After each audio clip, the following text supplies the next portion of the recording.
পালং শাক দিয়ে পরোটা শীতের সকালের জলখাবারটাকে অন্য মাত্রায় নিয়ে আসে।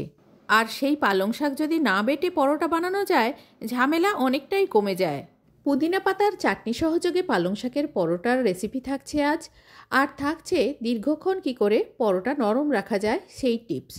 নমস্কার, আমি শ্রীপর্ণা। অমৃতকুম্ভ চ্যানেলে আপনাদের সবাইকে স্বাগত জানিয়ে আজকের রেসিপি শুরু করছি। প্রথমেই আমি আপনাদের পুদিনা পাতা চাটনি তৈরির রেসিপিটা দেখাবো। পুদিনা পাতার চাটনি বানিয়ে কোনো এয়ারটাইট কন্টেনারে ভরে নর্মাল ফ্রিজে রেখে দিলে 10 দিন পর্যন্ত কোনো স্বাদের পরিবর্তন ছাড়াই এটা খুবই ভালো থাকবে। চাটনি বানানোর জন্য 1 মুঠো পুদিনা পাতা নিয়েছি, সমপরিমাণ ধনে পাতা নিয়েছি, ছোলার ডাল নিয়েছি 2 চামচ, কাঁচা লঙ্কা, লেবু, নারকেল আছে। প্রথমে ছোলার ডালটাকে ড্রাই রোস্ট করে নেব।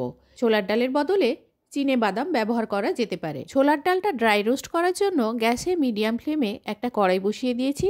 কড়াইটা গরম হলে ডালটা ঢেলে দিলাম। ডালটা নাড়াচাড়া করে হালকা কালার চেঞ্জ হলে যখন খুব সুন্দর একটা গন্ধ বেরো হবে, তখন বুঝতে হবে ডালটা ড্রাই রোস্ট হয়ে গেছে। আর এই ডালটা ঠান্ডা করার পর ব্যবহার করব। একটা গ্রাইন্ডার জারে ধনেপাতা, পুদিনা পাতা, কাঁচা লঙ্কা, ছোলার ডালের সাথে দিয়ে দিলাম কয়েক কোয়া রসুন, দিচ্ছি সাধারণ লবণ, বিট নুন, আর দিয়ে দিচ্ছি লেবুর রস। লেবুর রসটা একটু বেশি পরিমাণে দিতে হবে, কেননা এটা প্রিজারভেটিভের কাজ করে। আগে লঙ্কা দিয়েছি, আবারও 2টো কাঁচা লঙ্কা ভেঙে দিয়ে দিলাম। ঝালটা নিজেদের পছন্দ মতো দেবেন। সামান্য পরিমাণ জল দিয়ে দিলাম, আর দিয়ে দিচ্ছি অল্প পরিমাণ চিনি। নারকেল মিষ্টি আছে, তাই খুবই কম পরিমাণ চিনি দিলাম। এবারে ব্লেন্ড করে নিলেই তৈরি হয়ে গেল গ্রিন চাটনি। চাটনি ফ্রিজে রাখার জন্য এয়ারটাইট কন্টেনারে ভরে নিলাম। পরোটার আটা মাখার জন্য একটা মেজারিং কাপ আর একটা বোল নিয়েছি। মেজারিং কাপ না থাকলে যে কোনো চায়ের কাপ বা বাটি ব্যবহার করতে পারেন। আমি 2 কাপ আটার সঙ্গে হাফ কাপ বেসন দিচ্ছি, অর্থাৎ 4 ভাগ আটার সাথে 1 ভাগ বেসন দিলাম। হাফ ইঞ্চি আদা, 4-5 কোয়া রসুন আর 2টো কাঁচা লঙ্কা একটা হামানদিস্তায় করে থেতো করে নিচ্ছি। আটা আর বেসনের সঙ্গে থেতো করা আদা, রসুন, কাঁচা লঙ্কাটা দিয়ে দিলাম। গোটা জিরে, জোয়ান আর চিলি ফ্লেক্স নিয়েছি, আর তার সাথে কিছুটা গোলমরিচ হামানদিস্তায় গুঁড়ো করে নিয়েছি।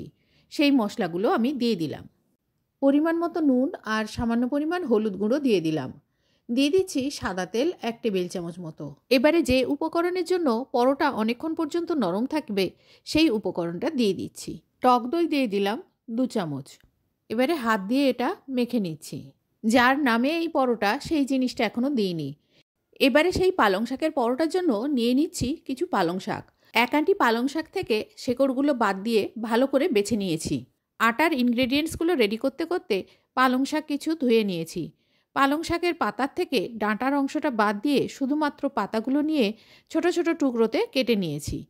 এবারে আটা মশলার মিশ্রণে কেটে রাখা পালং শাকগুলো দিয়ে দিলাম। সমস্ত পালং শাকটা দিয়ে আটার সঙ্গে আগে ভালো করে মেখে নেব।